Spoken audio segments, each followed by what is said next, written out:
नैनों की खिड़की से तुझको पल पल मैं निहारूं, नैनों की खिड़की से हो,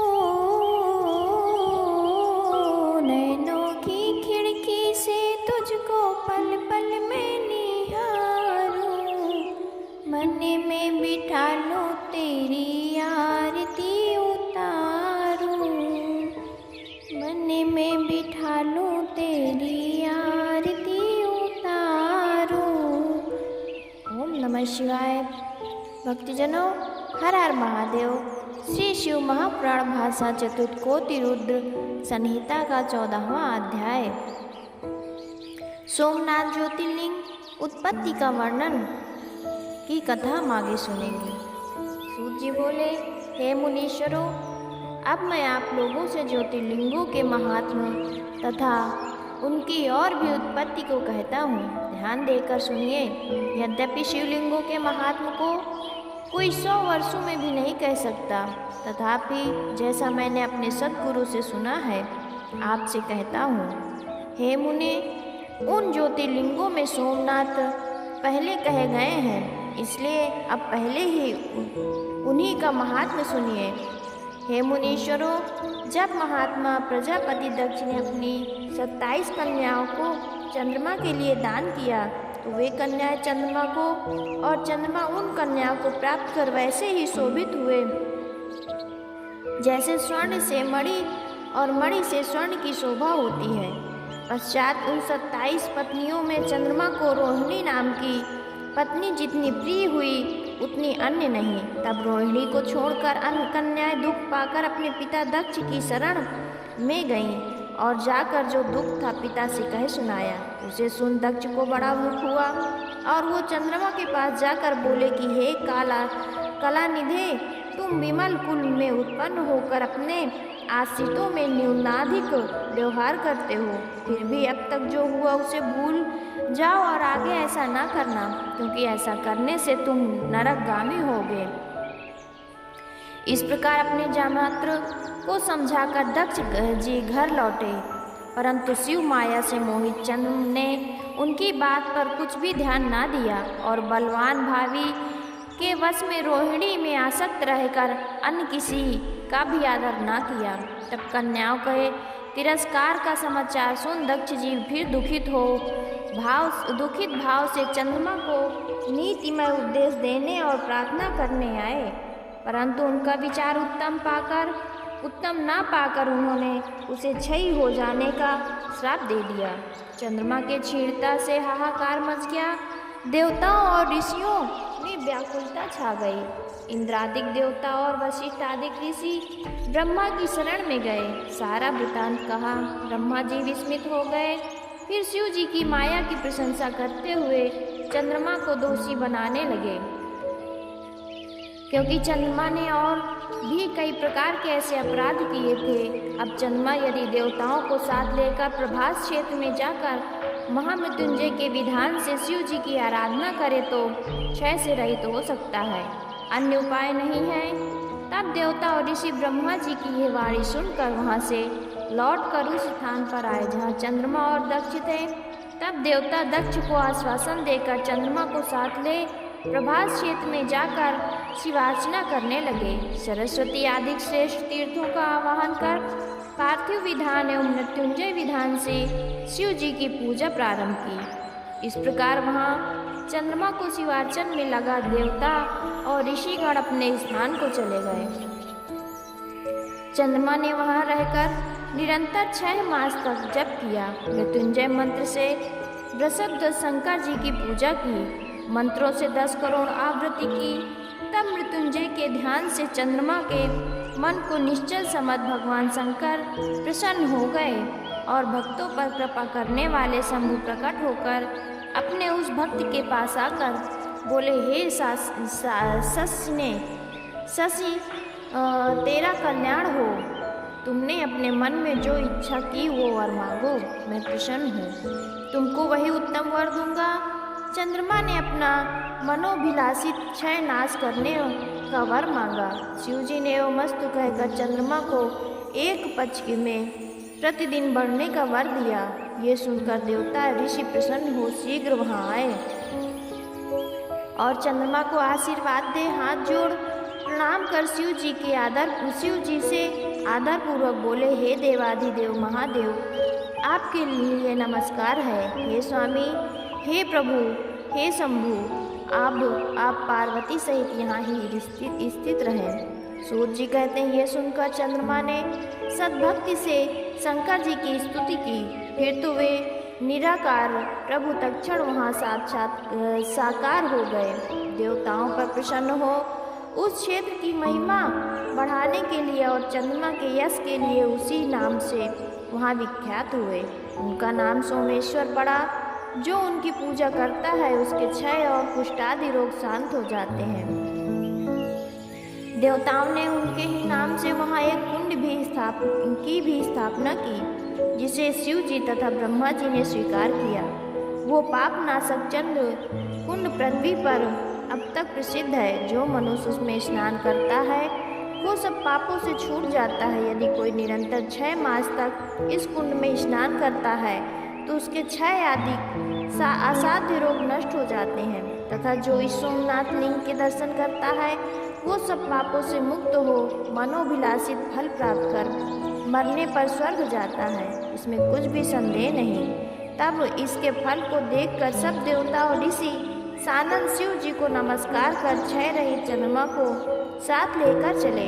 चंद्रमा अपने पुरातन कार्य करने लगा।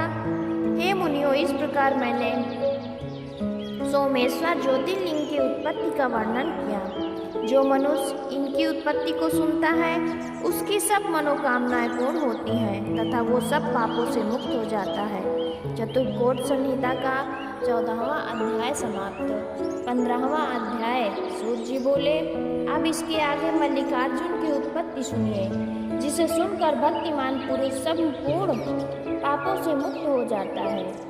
जब पार्वती पुत्र कुमार, जिनकी कथा पहले कह चुका हूँ, पृथ्वी की परिक्रमा कर फिर कैलाश पर आए और नारद जी ने गणेश जी की विवाह आदि का सब वृतांत कह उनको अपनी बुद्धि से भ्रमित कर दिया, तो उसे सुनकर स्वामी कार्तिकेय माता पिता शिव जी पार्वती के मना करने पर भी न माने और उनको प्रणाम कर क्रौंच पर्वत पर चले गए, जिससे उनकी माता को बड़ा दुख हुआ। तब शिव जी ने अनेक प्रकार से पार्वती जी को समझाया और कहा कि तुम दुख ना करो, तुम्हारा पुत्र अवश्य आवेगा। परंतु पार्वती जी उनके कहने पर भी ना मानी और अत्यंत दुखित हुई। तब शंकर जी ने देवर्षियों को बुलाकर कुमार के पास भेजा। उन्होंने जाकर कुमार की बड़ी प्रार्थना की और घर लौटने को कहा, परंतु कुमार नहीं माने। वे सब लौटकर शिव जी के पास आए, सब समाचार कहे अपने लोक को चले गए। तब कुमार के ना आने पर देवी पार्वती पुत्र विरह से व्याकुल हो गई और शिव जी भी बड़े दुखित हुए।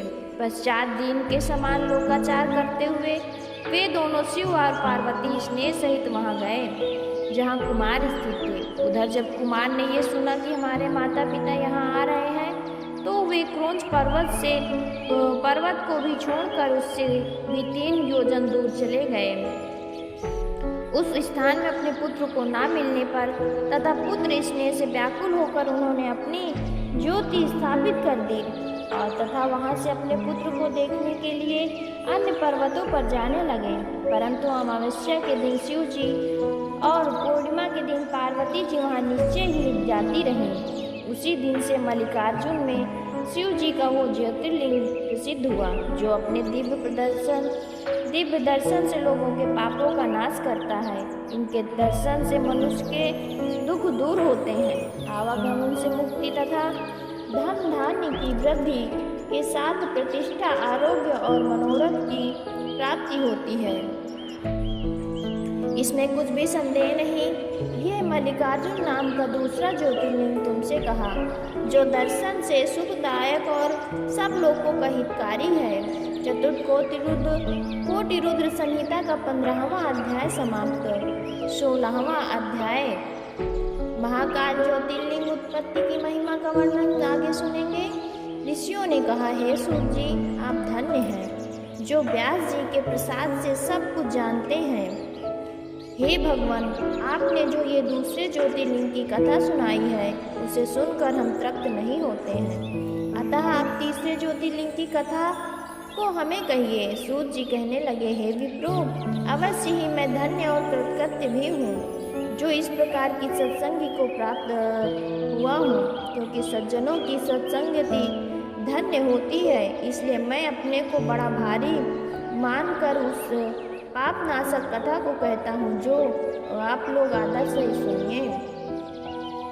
अवंती नामक एक शिव जी की प्रिय नगरी है जो बड़ी ही पवित्र और संसार को पवित्र करने वाली तथा मुक्ति देने वाली है। उसमें एक बड़ा ही शुभ कार्य करने वाला वेद पाठी श्रेष्ठ ब्राह्मण निवास करता था। उसके 4 पुत्र थे जो नित्य शिव जी की पूजा में तत्पर तथा माता पिता के परम भक्त थे। उनमें पहले पुत्र का नाम देवप्रिय, दूसरे का नाम मेघप्रिय, तीसरे का नाम सुक्रत तथा चौथे का नाम धर्मवाही था, जिनके पुण्य प्रताप से वो नगरी ब्रह्म तेजोमय हो गई थी। उसी समय वहाँ एक और उत्तम चरित्र हुआ, जिसे ध्यान से सुनो। रत्नमाला नामक पर्वत पर निरंतर धर्म का नाशक महाबली दूषण नामक दैत्यों का एक राजा रहता था। उसे ब्रह्मा जी का वर प्राप्त था, जिसके प्रताप से वो अपने आगे संसार को तुच्छ समझता था। उसने देवताओं को परास्त कर उनको उनके स्थान से निकाल दिया तथा उस दुष्ट ने पृथ्वी पर वेदों तथा स्मृतियों के धर्म को नष्ट कर दिया। किसी भी तीर्थ और क्षेत्र में धर्म ना रह सका। अवंती नगरी बड़ी रमणीय दिखती थी, इसलिए उसने अपनी विशाल सेना के साथ उस पर भी आक्रमण कर दिया और वहाँ के निवासी वेदज्ञ ब्राह्मणों को बड़ा कष्ट दिया और अपने 4 दैत्यों को बुलाकर उन्हें यह आज्ञा दे दी कि जैसा भी हो इनका वैदिक धर्म छुड़वा दो और ऐसा करो कि जिसमें वे मेरा कहना मानने लगे। तब उनके इस प्रकार के सब विचारों को सुनकर ये 4 दैत्य चारों दिशाओं में प्रचंड प्रलय की अग्नि के समान प्रदीप्त हो गए। परंतु शिव जी के ध्यान में पारायण ब्राह्मण कुछ भी खेदित न हुए और वे रेखा मात्र भी अपने धर्म से न टले, क्योंकि शिव जी के आगे वे नीच दैत्य क्या वस्तु थे। इसी समय उन दैत्यों ने उस शुभ नगरी को घेर लिया। चारों ओर दैत्य ही दैत्य दिखाई पड़ने लगे। पीड़ित प्रजा ब्राह्मणों के पास आई। ब्राह्मणों ने कहा, हम क्या करें, हमारे पास दुष्टों का भय देने वाला बल नहीं है तथा वैसे शस्त्र भी नहीं है जिनसे हम उनको परास्त करें। हमें तो एकमात्र सर्वसमर्थ शिव जी का ही भरोसा है और हम उन्हीं की शरण में हैं। हम तो केवल इतना ही जानते हैं कि संसार में सामान्य मनुष्य के आश्रित रहने वाले का भी अपमान नहीं होता। वे शिव जी के आश्रित का तो क्या कहना। अब इस समय तो स्वामी शिव जी ही दैत्यों के भय से हमारी रक्षा करेंगे। इस प्रकार वे ब्राह्मण प्रजाओं को धैर्य धारण करा कर शिव जी की पूजा में तत्पर हुए। उसी समय दूषण नामक दैत्य मारो कह अपनी सेना सहित उन पर टूट पड़ा। परंतु वेद प्रिय के पुत्र ब्राह्मणों ने उन दैत्यों का वचन सुना ही नहीं, कारण कि वे शिव जी के ध्यान में मग्न थे। फिर तो ज्यों ही वो दुष्ट आत्मा दैत्य उन ब्राह्मणों को मारने चला, त्यों ही उस पार्थिव मूर्ति के स्थान में एक भयानक शब्द करके गड्ढा हो गया और उसी गर्त में एक विकट रूपधारी महाकाल नाम से प्रसिद्ध शिव जी प्रकट हो गए, जो सत्पुरुषों के रक्षक और दुष्टों के घातक हैं। उन्होंने प्रकट होते ही अपने प्रचंड शब्द के साथ कहा, हे दुष्ट दैत्य, तो इन ब्राह्मणों के निकट से दूर भाग जा। परंतु उस दैत्य ने शिव जी की वो आज्ञा ना मानी। इससे महाकाल नामक शिव जी ने सेना सहित उस दुष्ट दैत्य को अपनी एक हुंकार से भस्म कर दिया। बचे बचाए भाग गए, परंतु उस दूसरे दैत्य को तो शिव जी ने मार ही लिया। देवता हर्षित हो आकाश से फूल बरसाने लगे और दुदुम्बी बजाने लगे। पश्चात ब्रह्मा विष्णु आदि देवता वहां आ गए और सबने विधिवत स्त्रोतों से उन महाकाल नामक शिव जी की बड़ी स्तुति की। शिव जी ने प्रसन्न हो उन ब्राह्मणों को संसार सागर से पार पाने की युक्ति दी और तभी से ब्राह्मणों की प्रार्थना कर लोक रक्षक वे ईश्वर वहाँ स्थित हुए। इस प्रकार महाकालेश्वर नामक शिवलिंग पृथ्वी पर प्रसिद्ध हुआ, जिनके दर्शन करने से स्वप्न में भी दुख नहीं होता। जो प्राणी जिस कामना से इनकी सेवा पूजा करता है उसकी वो कामना पूर्ण होती है, उसे मोक्ष प्राप्त होता है। हे सुब्रतो, ये मैंने महाकाल शिव जी की उत्पत्ति तथा महात्म का वर्णन किया। इसके आगे अब आप और क्या सुनना चाहते हैं? चतुर्कोट रुद्र संहिता का 16वां अध्याय समाप्त। भक्तजनों, हर हर महादेव, हर हर महादेव।